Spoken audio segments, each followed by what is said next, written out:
Assalamualaikum Mamang-Mamang, kembali lagi di Mamang Thomas Channel. Di video kali ini Mamang akan membahas pertandingan dari Indonesia melawan Vietnam pada hari ini Minggu 15 Desember 2024 di Piala ASEAN atau AFF tadi malam, yang berakhir di kekalahan Indonesia 1-0 melawan Vietnam. Kenapa Indonesia bisa kalah melawan Vietnam? Pertama, mari kita lihat formasi yang disusun oleh Sinteyong, yaitu 3-5-2 ya, Mamang-Mamang. Dan susunan pemain dari timnas Indonesia adalah Cahya Supriyadi, Emperari Kadekarel, dan Doni Tri Pamungkas. Dan di babak pertama Mamang-Mamang, tadi Mamang melihat dengan formasi 3 back, skema bertahannya adalah 5 back. Jadi yang sayap kanan dan kiri yakni Asnawi dan juga Mikael Tata itu kalau skema bertahan turun menjadi 5-3-2 ya. Dan di babak pertama 0-0 kan hasilnya, karena apa?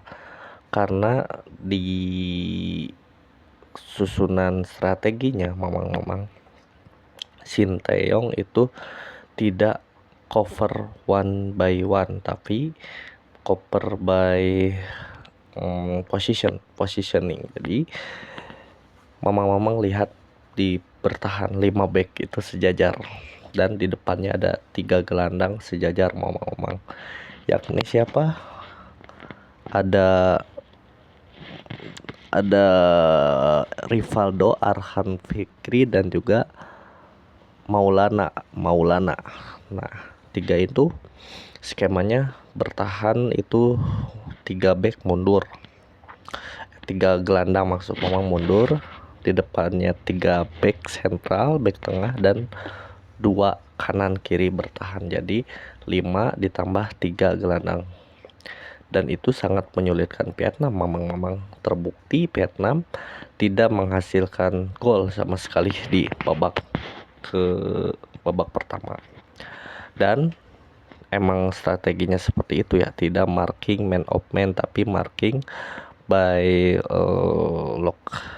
lokasi.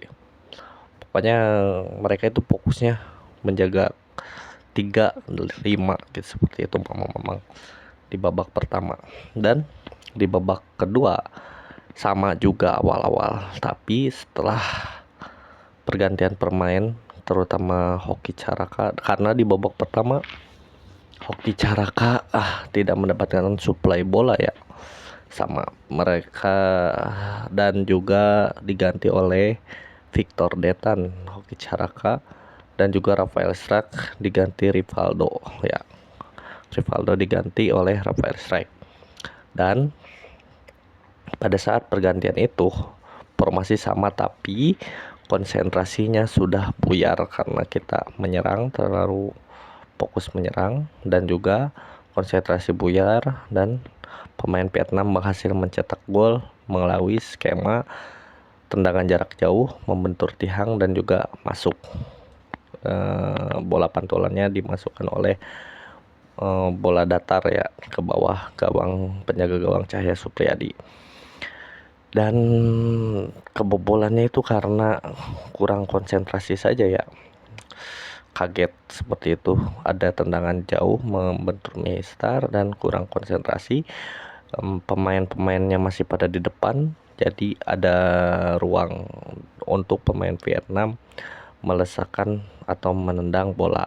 Nah, dan juga di sini Mamang pemain timnas Indonesia itu, yakni pada pertandingan tadi malam, menunjukkan bagaimana di babak pertama memang salut ya, karena strateginya itu benar-benar diterapkan oleh para pemain, yakni tidak man to man marking, tapi benar-benar menjaga garis atau menjaga apa yang diinstruksikan Sintayong, yakni tetap 3 sejajar di lini tengah dan 5 sejajar di lini belakang, dan itu sangat menyulitkan Vietnam. Memang apresiasi di situ. Dan untuk babak kedua, entah kenapa mau serangan balik ya, strategi Sinteyong itu kan tadi itu yang Mamang baca itu mau ngandelin counter, dan pas counter itu tidak sampai-sampai operannya, dan itu harus menjadi bahan evaluasi bagi jajaran manajemen, karena akurasi passing di sepak bola modern ini sangat-sangat diperlukan untuk menambah akurasi passingnya. Memang jadi di sepak bola modern ini, kalaupun kita misalnya di gelandang salah passing, itu sangat berakibat fatal. Maka dari itu pemain-pemain yang hampir full ya, 99% di liga domestik harus melatih lagi akurasi passingnya agar bisa lebih optimal di pertandingan internasional. Begitu Mamang. Jadi menurut Mamang, di sini yang bermasalah akurasi passing pertama, dan yang kedua adalah kurangnya chemistry.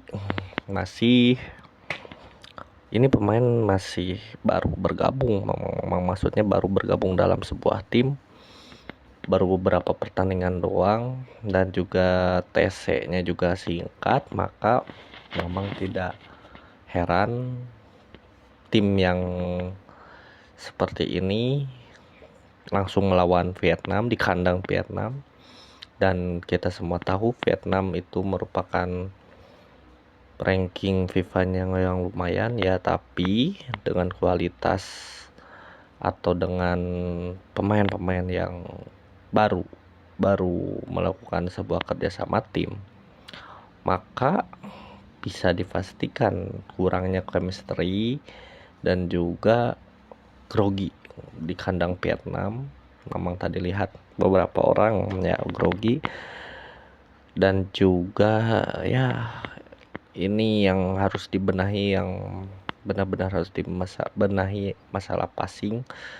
Dan tadi positioningnya udah bagus pas babak pertama, tapi passingnya yang kurang akurat.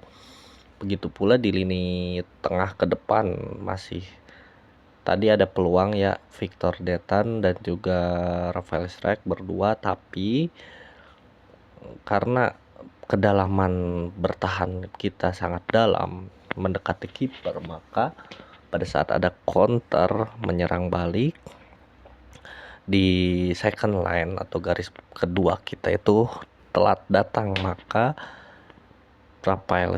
Victor Detan itu mau ngoper ke siapa lagi kecuali Strike, kecuali ada pemain dari lini kedua kita yang masuk. Itu bisa ada opsi lain untuk Victor Detan mengoper, tapi tidak ada ya. Itu mungkin memang analisa itu karena kurangnya pengalaman mereka bermain bersama seperti itu. Tapi harus kita akui bahwa perjalanan masih banyak, memang masih panjang untuk timnas ini bermain. Maka jangan di-down-kan mental mereka, jangan dihujat mereka.